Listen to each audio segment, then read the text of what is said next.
अगर आप जानकारी रखोगे तो आपको सच्चाई पता लग जाएगी। एक इंजन ने नमस्कार नहीं किया था दूसरे इंजन को, अगर याद हो तो पता कर लें। अब जाति जनगणना को कोई नहीं रोक सकता है। एक दिन ऐसा आएगा अध्यक्ष महोदय, एक दिन ऐसा आएगा, कोई टकरार नहीं है, आपके इंजन जैसे नहीं है। अध्यक्ष महोदय, मैं अपने कांग्रेस पार्टी के साथियों से भी कहना चाहूंगा, हम आपके साथी हैं। कहीं ऐसा तो नहीं है कि सरकार के डबल इंजन आपस में ही टकरा रहे हों।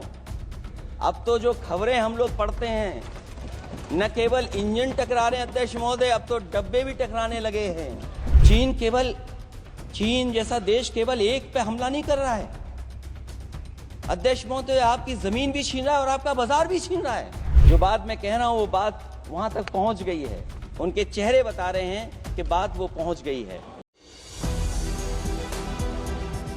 मैं देखता हूं जहां कहीं भी इन्वेस्टमेंट मीट होती है, देश के सभी मंत्री वहां पहुंच जाते हैं, सरकार के मुखिया भी जाते हैं वहां। मुझे याद है उत्तर प्रदेश में सबसे बड़ा आयोजन हुआ था इन्वेस्टमेंट मीट का। न केवल इन्वेस्टमेंट मीट इन्वेस्टर्स को बुलाया गया था, बल्कि डिफेंस एक्सपो के भी कार्यक्रम कई हुए थे। और अध्यक्ष महोदय, भरोसा ये दिलाया गया था कि जो एमओयू हो रहे हैं 40 लाख करोड़ के, वो उसको जमीन पर उतार लिया जाएगा। मैं इन्हीं डबल इंजन की सरकार से जानना चाहता हूं कि जो 40 लाख करोड़ के एमओयू हुए, उसमें कितना जमीन पर ये सरकार उतार पाई है। कहीं ऐसा तो नहीं है कि सरकार के डबल इंजन आपस में ही टकरा रहे हों। अब तो जो खबरें हम लोग पढ़ते हैं, न केवल इंजन टकरा रहे हैं अध्यक्ष महोदय, अब तो डब्बे भी टकराने लगे हैं। सुना है क्योंकि दिल्ली में चुनाव है, आप इंजीनियर की डब्बा हैं। ये हमारे पुराने माननीय सदस्य हैं, आप हम एक हैं, बस जगह अलग बदल गई। जिस विभाग के मंत्री हैं वो हमारा ही काम है, आप लोग अच्छा नहीं कर रहे हैं। अध्यक्ष महोदय, दिल्ली का चुनाव है तो मैंने राष्ट्रपति जी के अभिभाषण में सुना कि यहां पर मेट्रो की जो दूरी है वो दुगनी कर दी गई है, पटरी दुगनी कर दी गई है, एक्सपेंशन हो गया है इतना। अध्यक्ष महोदय, मैं स्वीकार करता हूं दिल्ली का चुनाव है, एक्सपेंशन की बात करेंगे, लेकिन कभी आपने क्यूटो का नाम सुना है? आपने वेनिस का नाम सुना है? मैं अध्यक्ष महोदय आपके माध्यम से, जिसको क्यूटो बनाने के लिए सपना देखा गया था, 10 साल पूरे हो गए हैं, अभी तक वहां पर मेट्रो की शुरुआत नहीं कर पाए हैं। और अध्यक्ष महोदय, मैं ये बात इसलिए कह रहा हूं, अध्यक्ष महोदय, मैं इसलिए बात कह रहा हूं कि जिस समय समाजवादी सरकार थी, जितनी भी मेट्रो आज यूपी में चल रही हैं, सब की सब समाजवादियों की देन है, एक भी आपकी देन नहीं है। और इस समय पर मैं याद करना चाहता हूं, उस समय देश के प्रधानमंत्री मनमोहन सिंह जी को जब मैं पहली बार मुख्यमंत्री बनकर के उनसे मिलने गया था, मैं बहुत सारे उनके काम उत्तर प्रदेश के लेकर के गया था।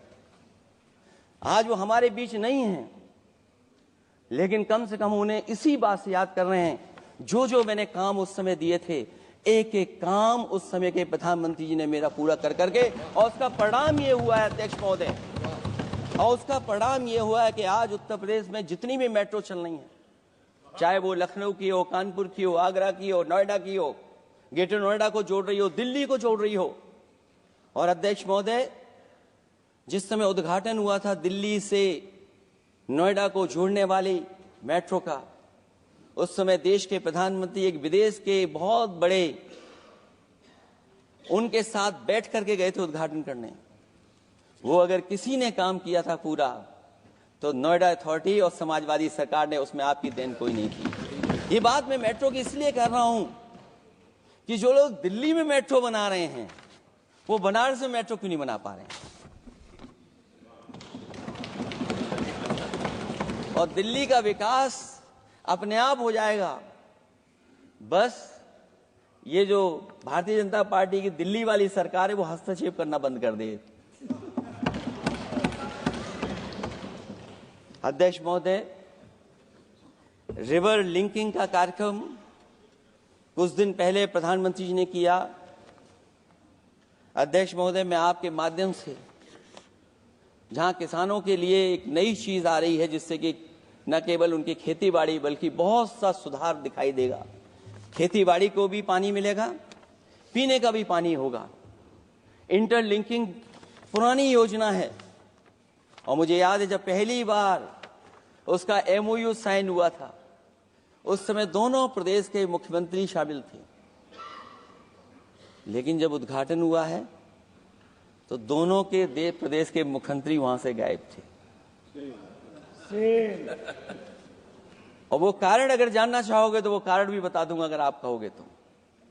जहां इंटरलिंकिंग हो रही रिवर की, ये अच्छी योजना है। 40,000 करोड़ रुपए आप खर्च करने जा रहे हैं। लाखों लाख जमीन उत्तर प्रदेश और मध्य प्रदेश की सिंचाई के लिए शामिल हो जाएगी। लोगों को पीने का पानी मिलेगा। लेकिन जिनकी जमीन जाएगी उन किसानों को, गरीबों को क्या सरकार मदद कर रही है? लैंड एक्विजिशन मैंने भी की एक समय पर, और मुझे याद है अध्यक्ष महोदय जब मैंने लैंड एक्विजिशन किया था उसमें भारत का ये लैंड एक्विजिशन एक्ट नहीं आया था। मैंने किसानों से बातचीत की थी और किसानों से समझाया कि ये योजना से, परियोजना से क्या लाभ होने जा रहा है। वहां के किसान तैयार हो गए और उसका परिणाम यह था कि 21 महीने में देश का सबसे बेहतरीन एक्सप्रेसवे और जमीन एक्वायर कर करके हम लोगों ने बना करके दिखा दिया। और जब उद्घाटन हुआ था तो उसमें भारतीय वायुसेना के विमान सुखोई और मिराज को उतार करके हम लोगों ने उद्घाटन किया था उसका। ये बात मैं इसलिए बता रहा हूं, जिस हाईवे पर देश के प्रधानमंत्री उतरे थे और उद्घाटन के बाद प्रधानमंत्री जी के पीछे पीछे कोई चल करके आया था, वो हाईवे भी अगर किसी ने डिजाइन किया था तो समाजवादी सरकार का डिजाइन था, वो भारतीय जनता पार्टी का डिजाइन नहीं था। और अगर इनका डिजाइन होता तो उत्तर प्रदेश में कोई नया हाईवे ऐसा बना करके दिखाएं जिससे हवाई जहाज उतर जाए। नहीं तो मैं मानूंगा कि आप जो कह रहे हैं कि आधुनिक इंफ्रास्ट्रक्चर बनाना चाहते हैं, आपकी परिभाषा क्या है आधुनिक इंफ्रास्ट्रक्चर की? और ये बात में जो इतनी घुमा फिरा के कह रहा हूं वो बात में लौट करके उसी पे जा रहा हूं। अध्यक्ष महोदय, अगर 40,000 करोड़ की योजना बनी है रिवर इंटरलिंकिंग की, तो जिन किसानों की, जिन गरीबों की जमीन जा रही है उन किसानों को आप सही तरीके से मुआवजा, मदद उनकी क्यों नहीं कर रहे हो आप? अध्यक्ष महोदय, मैं इस अभिभाषण के माध्यम से जब सदन में जवाब आए तो उन किसानों की मदद होनी चाहिए। वो किसानों के पास कुछ नहीं है। उसके बाद आपका जो पैकेज है, आपका पैकेज पता नहीं क्यों कंजूस बनाता है कोई। आपका पैकेज कंजूस बनाता है कोई। कम से कम आपका दिल बड़ा होना चाहिए और इतना बड़ा दिल हो कि किसान खुशहाली के रास्ते बजाए। आपने किसानों की आय दोगुनी नहीं की, आप आय दोगुनी नहीं कर पाए हैं। कम से कम उन्हें वो मदद करने का काम करें। इसमें अध्यक्ष महोदय, मैं राष्ट्रपति जी के अभिभाषण पर पढ़ रहा था कि सोलर को लेकर के और रूफटॉप सोलर एनर्जी को, स्कीम को लेकर के बहुत बड़ी योजना और कई हजार करोड़ रुपए सरकार खर्च कर रही है। मुझे याद है जब देश के राष्ट्रपति कलाम साहब थे, उन्होंने एक प्रेजेंटेशन किया था सरकार के सामने, और प्रेजेंटेशन के बाद मैंने उनसे निवेदन किया कि अगर ये योजना मैं कर दूं तो आप क्या उद्घाटन करने आएंगे? उन्होंने कहा कि अगर ये आप कार्य योजना लागू कर देंगे तो उद्घाटन करने भी मैं आऊंगा। अध्यक्ष महोदय, उस दिन आंधी तूफान था, टेंट बिल्कुल उड़ गया था। इतना शायद पानी और बिजली का चमकना इतना था कि मैंने खुद रिक्वेस्ट की थी उनसे कि आप मत आइए, फिर कभी हम लोग कार्यक्रम कर लेंगे। लेकिन वो कार्यक्रम में आए, उन्होंने उद्घाटन किया।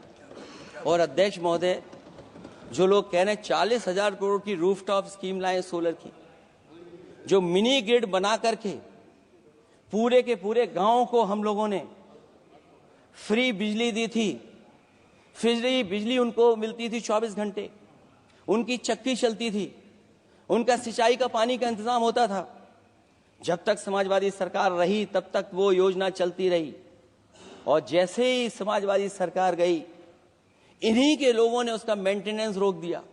न केवल उस गांव का जिसका राष्ट्रपति रहे उन्होंने उद्घाटन किया, बल्कि और जितनी भी सोलर की स्कीम चल रही थी, लोहिया आवास में जहां सोलर स्कीम के माध्यम से हम लोग गरीब को सोलर पैनल के माध्यम से उनको बिजली दे रहे थे, फ्री बिजली, उन सब योजनाओं को इन्होंने बंद करने का काम किया है।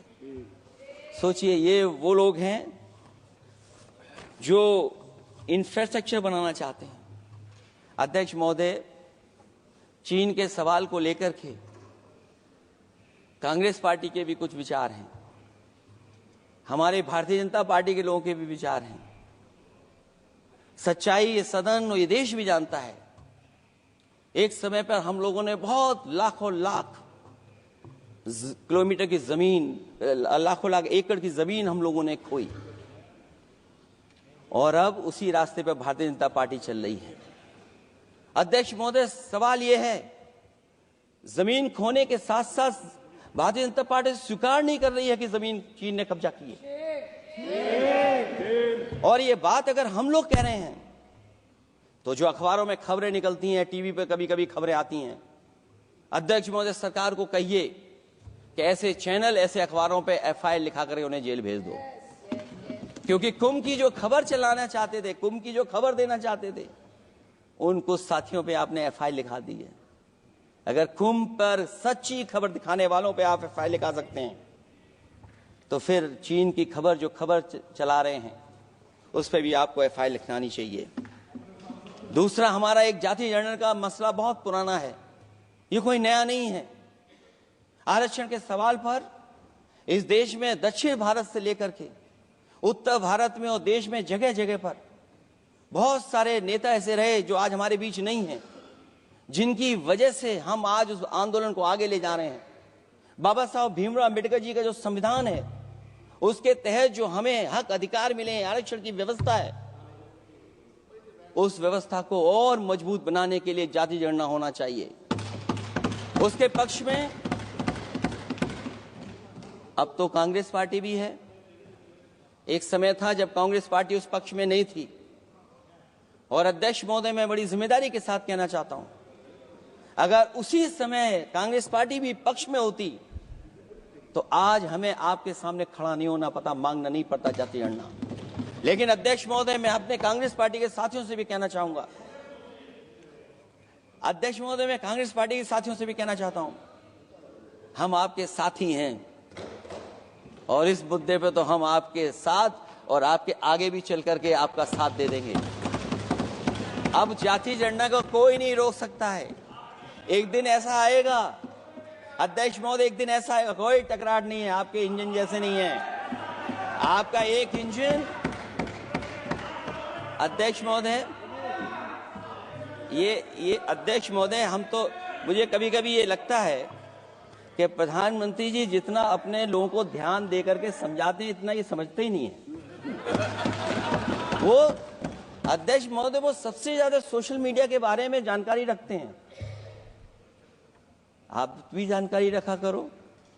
अगर आप जानकारी रखोगे तो आपको सच्चाई पता लग जाएगी। एक इंजन ने नमस्कार नहीं किया था दूसरे इंजन को, अगर याद हो तो पता कर लें। और ये बात अगर छिपी हुई हो, ऑनरेबल मेंबर, अध्यक्ष महोदय, अभी तो मैंने शुरू नहीं किया, मेरा लिखा हुआ बहुत लंबा है। कंक्लूड करें, आप समाप्त करें प्लीज। और अध्यक्ष महोदय, एक सवाल और बड़ा उठा है, नौकरी को लेकर के, रोजगार को लेकर के, और हमारे भारत की जो मैन्युफैक्चरिंग सेक्टर है उसको बढ़ावा कैसे दिया जाए। चीन जैसा देश केवल एक पे हमला नहीं कर रहा है अध्यक्ष महोदय, आपकी जमीन भी छीन रहा है और आपका बाजार भी छीन रहा है। और ये बात अगर गलत हो तो सरकार हमें बताए, वो आंकड़े दे। अगर कांग्रेस पार्टी का रास्ता था तो आपका रास्ता कांग्रेस पार्टी का क्यों है? अगर कांग्रेस पार्टी का वो रास्ता था तो आपका रास्ता क्यों है वो? मैं तो जानता हूं जिस दिन उनके सहयोगी साथी समझ लेंगे, वो भी साथ छोड़ जाएंगे। दूसरा जो बात सवाल कहा गया है अध्यक्ष महोदय, जिस समय बाजार खोला गया, जिस समय हमारा व्यापार के लिए पूरा बाजार खोल दिया, हमसे ज्यादा वित्त को समझने वाले इकोनॉमिस्ट और बहुत सारे जानकार लोग वो मुझसे बेहतर समझते होंगे, लेकिन मैं ये बात समझता हूं कि जिस समय बाजार खोला गया उस समय ध्यान उतना हमारे देश की अर्थव्यवस्था पर नहीं रखा गया। अगर उसी समय पर मैन्युफैक्चरिंग सेक्टर को जिस जिम्मेदारी से रखना चाहिए था नहीं रखा गया, अगर उस समय रखा गया होता तो शायद अध्यक्ष महोदय हम लोग चीन से आगे निकल गए होते। आज चीन आ गए, हम लोग पीछे हैं। क्या आप इनको ज्ञान दे रहे हो क्या? अध्यक्ष महोदय अपना रास्ता तो वही है, साइकिल वाला। इसलिए अध्यक्ष महोदय अगर समय, मेरा समय है अभी, क्योंकि मैं बहुत कुछ लेकर के आऊं। और जहां तक इंफ्रास्ट्रक्चर की बात है, आप कहते हैं कि देश का आधुनिक इंफ्रास्ट्रक्चर बनेगा, न केवल उसके नागरिकों को एक बेहतर जीवन देश की नई पहचान देता है, बल्कि देश को एक नया आत्मविश्वास भी देता है। अरे अगर ये बात सच है तो अध्यक्ष महोदय मैं वो बात कहना चाहता हूं कि 2022 के चुनाव से पहले एक बुंदेलखंड एक्सप्रेसवे बनाया गया था, और जिसकी तैयारी को लेकर के देश के प्रधानमंत्री जी गए थे। कितनी सजावट हुई थी, कितनी तैयारी हुई थी। जो हमारे बुंदेलखंड के साथी माननीय सदस्य चलते होंगे बुंदेलखंड के एक्सप्रेसवे पर, वो जानते होंगे प्रधानमंत्री जी उद्घाटन करके गए, पानी बरस गया, बुंदेलखंड बह गया, एक्सप्रेसवे बह गया। और सोचिए अध्यक्ष महोदय कब उद्घाटन किया था आपने? 22 में, और आज भी मेंटेनेंस चल रहा है उसमें। 22 के बाद से आज तक भी मेंटेनेंस चल रहा है। और कहीं अगर आपने जो गाड़ियां बाजार में ला दी हैं, जो बाजार में आजकल अध्यक्ष महोदय जो गाड़ियां आ गई हैं, अगर वो कहीं अपनी रफ्तार से चलेंगी तो या तो पेट दर्द होगा या कमर का दर्द होगा, दोनों में से एक के लिए तो इलाज जाना ही पड़ेगा। और वो कितने हजार करोड़ का बना? 14,000 करोड़ का। इसी तरह गोरखपुर लिंक एक्सप्रेसवे यूपी में 91 किलोमीटर, जो हमारे रोड की जानकारी रखते होंगे, एनएचआई की जानकारी रखते होंगे, वो जानते होंगे कि गोरखपुर लिंक जो 2022 में शुरू हो जाना चाहिए था, वो अभी तक शुरू नहीं हो पाया। वो 91 किलोमीटर का 7,283 करोड़ का बन रहा है। जो पूर्वांचल एक्सप्रेसवे कभी समाजवादी सरकार ने उसको डिजाइन किया, उसको सब कुछ आगे बढ़ाया, वो 340 किलोमीटर का 22,000 करोड़ के लगभग का बना है। लेकिन जहां तक मैं बना करके छोड़ गया वहां से आगे नहीं बढ़ा। और अगर वो बढ़ गया होता तो बिहार और बंगाल के लोगों के लिए बहुत रास्ता आसान हो जाता। इसी तरह एक गंगा एक्सप्रेसवे बन रहा है, जिसके बारे में सरकार ने ये कहा कि हम कुंभ से पहले शुरू कर देंगे, कुंभ से पहले गंगा एक्सप्रेसवे शुरू हो जाएगा। अध्यक्ष महोदय वो नहीं शुरू हो पाया। मुझे लगता है जिस रफ्तार से वो काम हो रहा है, अगला जब अर्ध कुंभ आएगा तब तक ही बन पाएगा वो।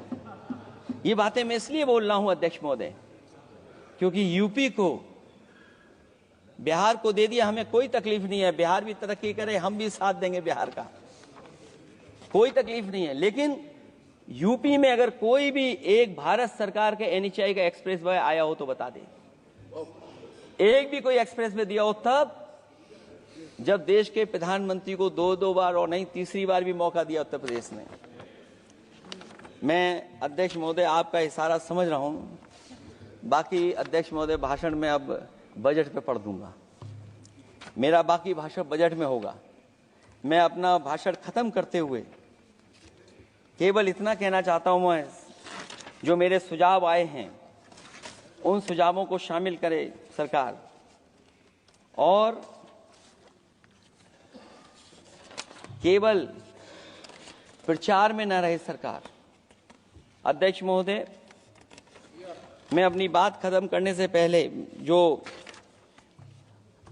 राष्ट्रपति जी ने कहा है, मैं भी सहमत हूं उससे। मैं उनकी सब लाइनें पढ़ना चाहता हूं। जो राष्ट्रपति महोदया जी ने कहा है, मैं उससे सहमत हूं। हमारा हिंदुस्तान 140 करोड़ आबादी वाला देश है। हमारे यहाँ भिन्न भिन्न राज्य, भिन्न भिन्न क्षेत्र, भिन्न भिन्न भाषाएं हैं, परंतु एक राष्ट्र के रूप में हमारी एक ही पहचान है, हिंदुस्तान। और हमारा एक ही संकल्प है, एक ही लक्ष्य है, विकसित हिंदुस्तान। आने वाले वर्षों में देश को विकसित राष्ट्र बनाने के लिए हम सभी दृढ़ संकल्पित हैं। इस संकल्प में देश के शहीदों की प्रेरणाएं हैं, पूज्य बापू के मानवीय आदर्श हैं और सरदार पटेल जैसी मां भारती की संतान द्वारा हमें दिलाई गई एकता की शपथ है। हमें इन प्रेरणाओं को आगे रखते हुए एकता के इस समर्थ विकसित हिंदुस्तान के संकल्प को पूर्ण करना है। आइए हम एक बार फिर एकता के संकल्प को दोहराएं और हिंदुस्तान के सपनों को पूरा करने के लिए कटिबद्ध हों। जब हम साथ मिलकर बढ़ेंगे तो हमारी भावी पीढ़ियां 2047 में अवश्य विकसित, सशक्त, समर्थ, समृद्ध, सोशलिस्ट, सेकुलर, डेमोक्रेटिक हिंदुस्तान देखेगी। मैं इतनी ही बात कहते हुआ, क्योंकि 10 बजट आपने पेश किए हैं, वो आप समझ गए होंगे, आप समझ गए बात को जो मैं कह रहा हूं। अध्यक्ष महोदय, जो बात मैं कह रहा हूं वो बात वहां तक पहुंच गई है। उनके चेहरे बता रहे हैं कि बात वो पहुंच गई है। और मैं अपने अंत में बस यही कहूंगा, क्योंकि 10 बजट के बाद ये अभिभाषण सुन रहे हैं हम लोग, 11वां बजट आ गया है। बजट हो ऐसा जिसमें सबके लिए उम्मीदें हों, समृद्धि की दिवाली और खुशियों की ईद हो। बहुत बहुत धन्यवाद अध्यक्ष महोदय। मैं आपका धन्यवाद देता हूं और सभी माननीय सदस्यों का जिन्होंने सुनने का काम किया। बहुत धन्यवाद।